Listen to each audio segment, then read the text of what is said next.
Let's talk about the recumbent bike and what you can do to avoid common mistakes people make riding the recumbent bike after a total knee replacement.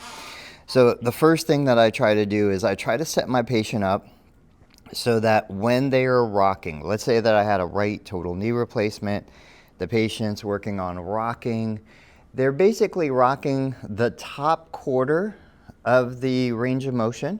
This isn't even getting you close to 90 degrees, but the intent isn't to increase range of motion. The intent here is to loosen up the knee and the connective tissue.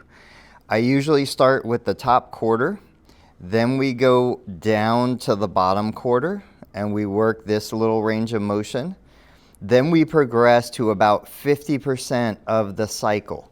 So we're going all the way down, all the way up, but we're not hitting the back side of the cycle. That's obviously where the most knee flexion needs to happen. Most patients are pretty comfortable with this 25%, 25%, 50%. Then what we do is we slide the heel to the pedal on the surgical leg. We slide the toe to the pedal on the non-surgical leg, so that as I come back, and usually it's easier to go in reverse the first time you make that full revolution, the patient needs less knee flexion to make a full revolution.